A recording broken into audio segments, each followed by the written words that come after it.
Bonjour, je suis ravie de vous retrouver aujourd'hui pour une nouvelle vidéo qui m'a été demandée par des brodeuses débutantes. Il s'agit de motifs en redwork. Alors j'ai choisi un motif très simple qui présente des particularités que je vais vous faire découvrir tout de suite.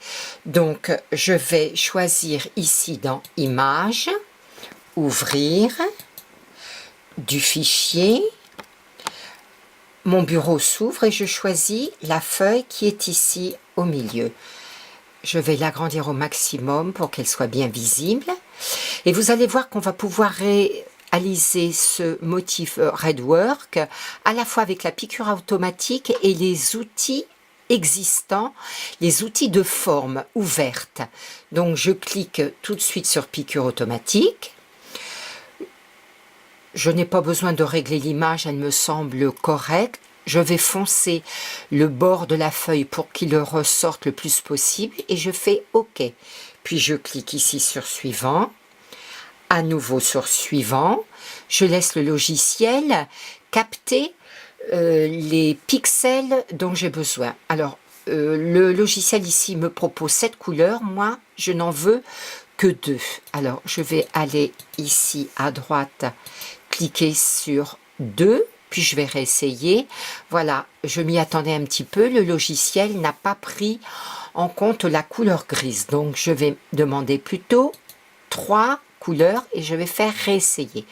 Par contre, ici, je vois quelques portions grises, mais pas en totalité. Donc je vais jouer avec mes curseurs et je clique à nouveau sur réessayer. Voilà, le modèle ici me convient. Je vais peut-être jouer encore un peu avec le curseur parce que j'ai une partie ici qui est remplie. Je clique sur réessayer. Eh bien, écoutez, je vais me contenter de cette image et par contre ici, je vais enlever la couleur blanche puisque je ne veux que le gris et le noir. Je clique maintenant sur Terminer. Je laisse le logiciel mouliner. Vous voyez que le motif est entouré de tirets bleu turquoise. Ça veut dire que les deux couleurs sont regroupées. Donc, je me mets sur la couleur noire. Je clique droit et je clique en haut ici sur Séparer. Voilà. Alors, qu'est-ce que je peux constater? Eh bien, ici, j'ai effectivement, si je prends la loupe, j'ai effectivement une partie qui est remplie, mais ce n'est pas utile de la travailler et vous verrez tout à l'heure pourquoi. Donc, je reviens ici en 1,1. Je vais quand même agrandir là-haut le plus possible le haut de ma feuille pour que vous voyez que le logiciel a appliqué un point de remplissage pour le contour.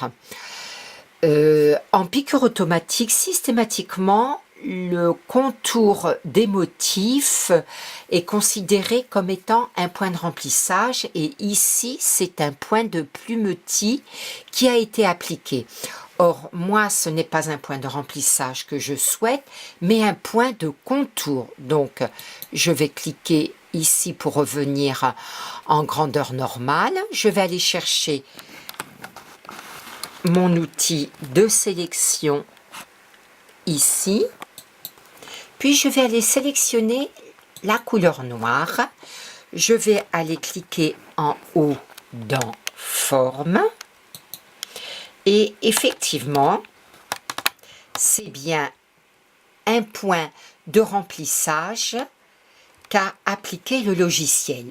Donc, moi ici, je vais cliquer sur non cousu et vous pouvez constater que je n'ai plus de point de remplissage. À la place, j'ai des petits tirets discontinus noirs. Je vais aller cliquer ici en haut sur un triple point qui a été appliqué au contour de la feuille.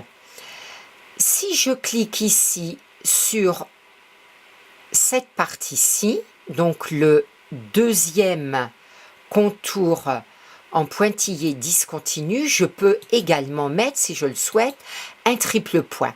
Or, je n'ai pas besoin de ce triple point doublé, donc je vais l'effacer. Moi, ce qui m'intéresse, c'est uniquement un seul contour. Vous voyez que ce contour est quand même assez fin. Ce que je vais demander au logiciel, plutôt que de prendre un triple point, je vais demander un point zigzag. Par contre, il est trop épais, donc je clique droit sur la couleur, tout en bas, caractéristique de broderie, et ici, je vais mettre un point zigzag de 1 mm. Voilà, et je vais me contenter d'un pourtour en point zigzag d'1 mm. Maintenant, je vais essayer de faire la même chose avec la couleur grise. Donc, je l'ai sélectionné, je vais en haut dans Forme, je vais enlever le point de plume petit, donc non cousu, et par contre, à la place, je vais demander également un point zigzag rouge. Par contre, si je prends la loupe, je vois que le logiciel a doublé en quelque sorte le point de contour. Ça ne me plaît pas du tout, ce n'est pas joli. Donc ce que je vais faire, c'est que je vais aller prendre mon outil de sélection, puis je vais cliquer sur la partie, je clique droit et je vais l'effacer. Je reviens en 1.1 et vous voyez que je conserve le contour de la feuille. Je vais aller chercher à nouveau mon image, comme tout à l'heure. Donc, image, ouvrir du fichier. Voilà mon image. Je vais l'agrandir pour qu'elle corresponde au contour que j'ai déjà pu transformer en point de broderie. Voilà, très bien. Et ce que je vais faire, c'est que je vais aller chercher ici, dans Accueil, dans Forme, je vais aller chercher l'outil. Oui, je pourrais prendre l'outil arrondi en point zigzag rouge. Je vais aller chercher la forme ouverte et je vais tracer rainure. Voilà, ici.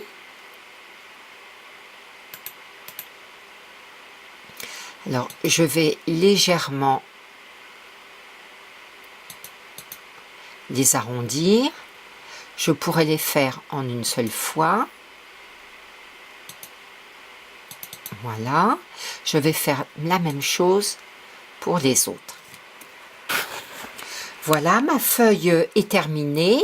Je vais cliquer droit sur mon image, modifier l'image, puis je reste au milieu, effacer l'image. Voilà mon motif réalisé en Redwork. Maintenant, en deuxième exemple, je vous propose un fichier de broderie, donc un fichier PES que nous allons transformer en Redwork. Alors, lorsque je sélectionne mon motif, je vois que toutes les couleurs sont regroupées. Je reste sur le motif, puis je clique droit, répartir les points par couleur. Et je vais enlever toutes les couleurs qui composent ce motif. La couleur marron foncé, par exemple, que je sélectionne, je clique droit, effacer. Et je vais faire la même chose pour les autres couleurs. Voilà, j'ai enlevé toutes les couleurs de mon motif. Je vais aller chercher ici la mosaïque de couleurs dans l'ordre de broderie. Je vais cliquer dessus. Mon nuancier s'ouvre et je vais cliquer sur la couleur rouge. Mais vous allez me dire, un nounours qui a les yeux et le museau rouge, ce n'est pas forcément très joli. Alors, ce que je vais aller faire, c'est que je vais aller chercher dans Accueil, je vais aller chercher ma loupe, et je vais agrandir au maximum les yeux et le museau.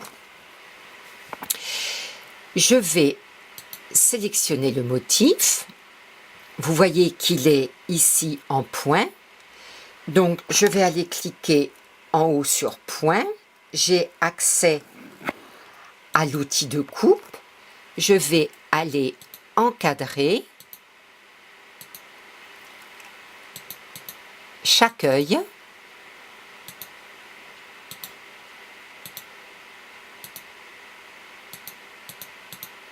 Et le museau. Ce que je vais faire maintenant, c'est que je vais me servir de chaque partie bien distincte comme d'un patron et je vais aller chercher l'outil forme fermée. Je ne vais garder que le contour en triple point, par exemple. Je vais le mettre en noir pour créer mes yeux. Là, je vais dupliquer.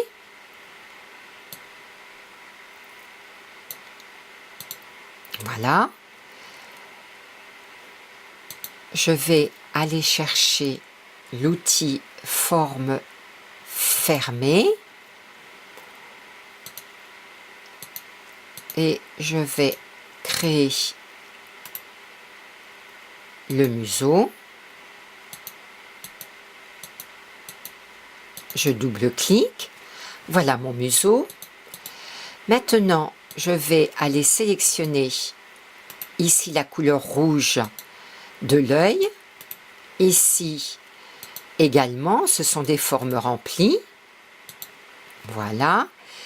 Et je vais aller sélectionner mes 3 portions que je vais mettre en rouge.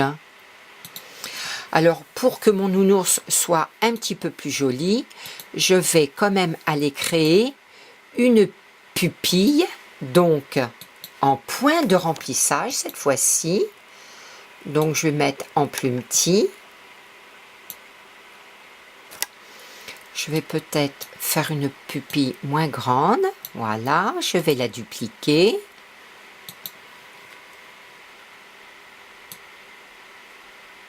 Voilà, mon nounours est beaucoup plus joli. Ce qui ne me plaît pas, ce sont ces fils. Donc, je vais aller sélectionner cette partie. Je vais cliquer hop sur ce carré noir fractionné.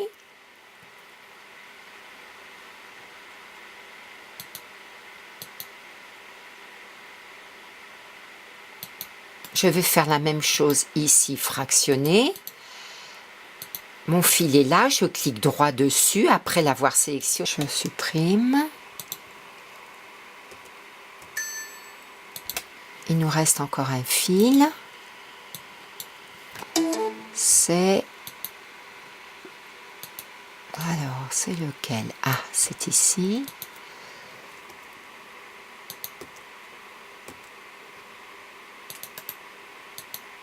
Voilà. J'ai réussi à enlever ces fils qui étaient disgracieux sur le nez de mon nounours.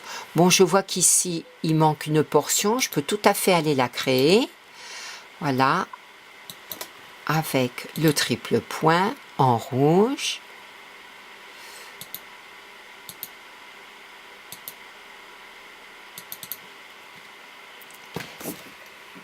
Et voilà mon ours en redwork.